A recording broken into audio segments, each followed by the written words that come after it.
Hey YouTube, Jedi Fuka here. In today's video, we're going to talk about the Alliance duels. We have the tournament and the Golden Wing match.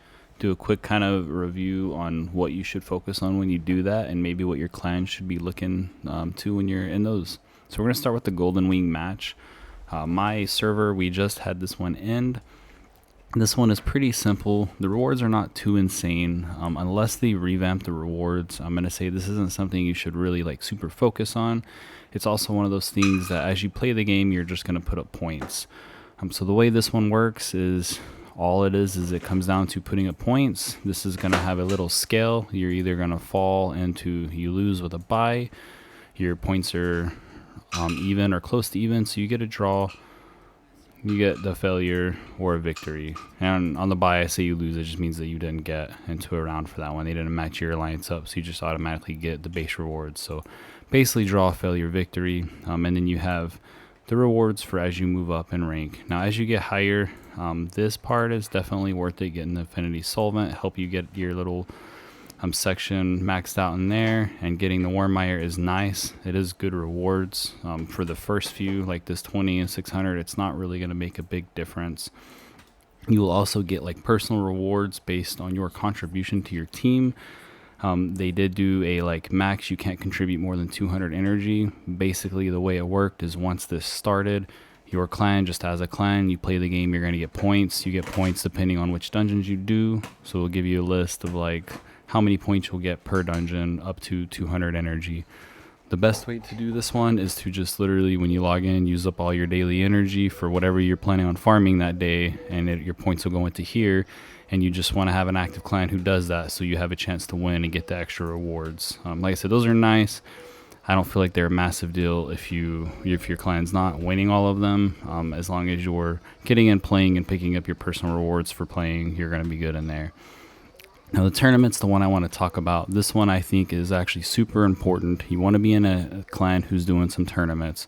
And the reason being is the offense awards in here are really good, especially if they do it the same as Season 0. That is actually how I was farming my legendary scrolls. Oh, look at that. Congratulations to whoever that was. But that's how I was farming my legendary scrolls. So we're going to go into reward previews. The way it worked for my team last time was the first few, I think it took us 3 wins to where we got up to here, and we started getting these good rewards over here. So we have rewards for attack, rewards for defense. The way this works is your defense rewards you're gonna get if your towers don't fall, or at least if your final tower doesn't fall, you get these. And then you'll get like a base, if it's the same as Season 0, a base reward. If it gets destroyed, that's not going to be much of anything. As you'll see as this goes on, you're going to get a little bit more gold, a little bit more Warmire, and then we'll get some purple dice in there, all the way up to 5. It's only 100 Warmire, 2 purple dice. The defense awards are not super amazing, and it's not really what you want to focus towards. You want to focus towards the attack rewards. However, if it works the same as Season 0, you'll need a few attack defense awards to get moved up in here. And then that way you can start aiming for these higher awards, because you want to be up in the higher tiers so that you can start farming these scrolls.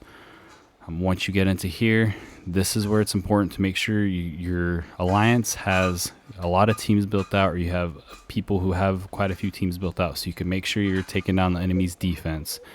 And when you're doing this, it's not like the other PvP mode where all your characters are going to be max level when you go into it. It's going to be whatever you level them up to is what your teams are. So you're going to have to actually build teams for this. And your clan needs to get super organized, because it's going to be really important getting to this final one where you're always getting legendary scrolls every single time you play. That way you can farm that up and start maxing out some characters. It's going to be a big benefit. When you go into the tournament, you have your prep stage here. So we're going to go in here. This is kind of what it's going to look like as we get through here. Now for your defense, your clan leader is going to come in here, and they're going to set up whoever they want in each tower. And then once they get that set up, when the match starts, you're going to have bonuses that they set. See, this is going to get defense percentage. This one's going to get some HP percentage. So there's going to be bonuses that are added to the teams in there. So be wary of that. You're going to come down here to your just lineup, and we're going to set up a team that you're going to put as your defense in there. This is going to be who your opponent's attacking. So if you're a defensive team and in normal PvP, if you're trying to move up, your goal is to have a super tanky survivable team to run down the clock. It's the easiest way to beat your opponent versus trying to wipe them out with attack. The way we're going to do that is we want to make sure we got a tank for them to hit. I got a couple healers, and then I still put in a DPS unit just so I can still try to get some wins. Plus, I don't have a ton of people built, so this is what I'm using. You want to build up a tanky team. That way you can try to defend your towers wherever your clan leader puts you. Now be wary, if this is the same as Season 0, if you go in to your normal characters and you go adjust your gear, so say I set my team in here and then I go farm Vortex and I go change Oster's gear to my Vortex gear. If it's the same as Season 0, it will change in here. So you need to change your gear back before the actual fight starts. The gear in here is not separate from your normal account like it is in PvP. So if you accidentally take all your gear off your DPS unit and you put on a different DPS unit for a dungeon, and you come back in here, your gear's probably going to be gone. See, this is the gear on here right now. We're going to back out and just see. We're going to see if this is the same. I'm pretty sure it's going to be. So let's say we just grab Oster, and I come in here and remove his helmet. Now we're going to go back into our alliance. We're going to go to adjust our lineup.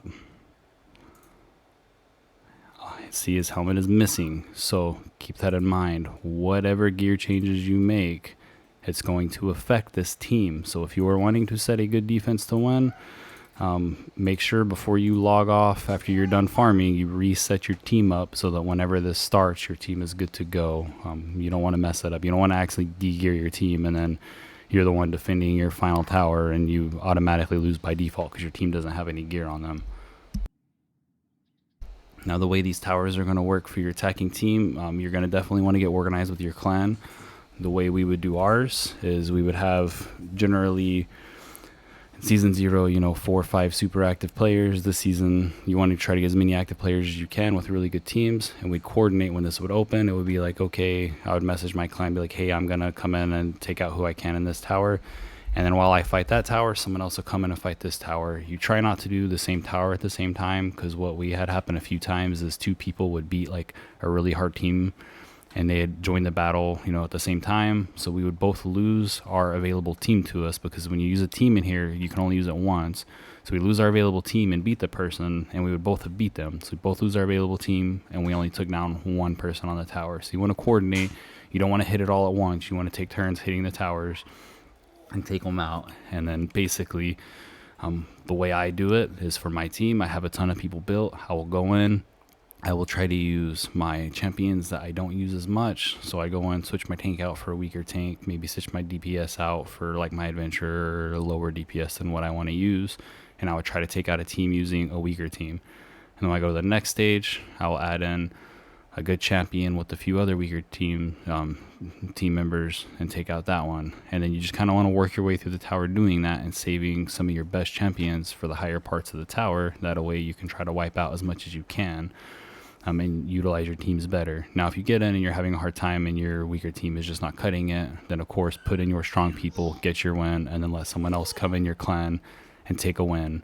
And that's how you coordinate that, so that you utilize all your champions the best you can. And the more you do that, the less people in your clan are going to have to try to wipe out the towers. All right, so once this gets started, you're going to come in here, you're going to click to get into the map.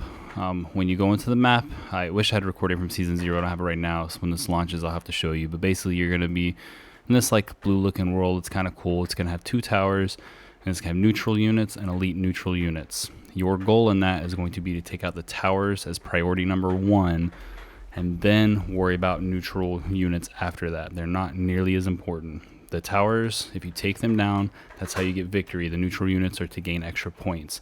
So coordinate with your clan, use your teams to the best of your ability to wipe out the towers. Once they're taken out, then take whatever champions you have left over. Even if they're lower levels, then hit the neutral units. You'll have elite units and regular. If you can't fight the elites, it's fine. Go after just the regulars. And then you want to take out as many as them for your extra points.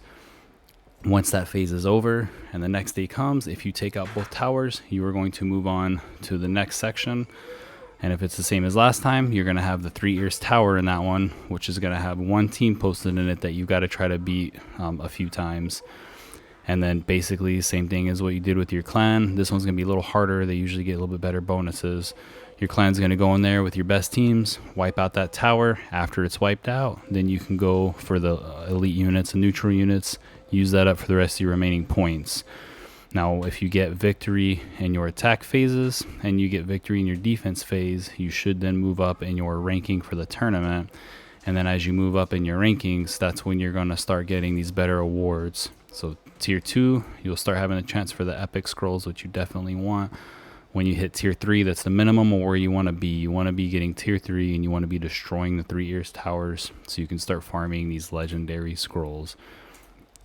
For me in season 0, we got our best awards from these alliance versus alliance battles, and I was able to scroll out my legendary Eric and save up a few scrolls for this season whenever I finally pulled gold dice to scroll out a few legendaries. So all season, make sure you're in a clan that is doing their best to do this.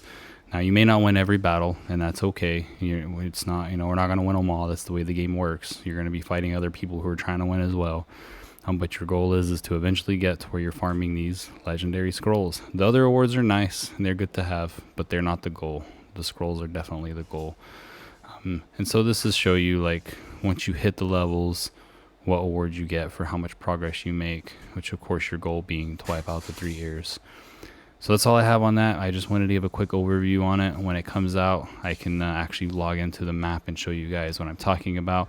Main thing for these alliance battles, guys, is make sure you coordinate with your clans. My clan, personally, we just made a clan Discord. We talk in there. I recommend you guys do that with your clans as well. That way you can communicate a lot easier. You can make sure that you're not hitting the tower at the same time another one of your heavy hitters is hitting it, so you don't waste teams, and then you can work your way through them like that.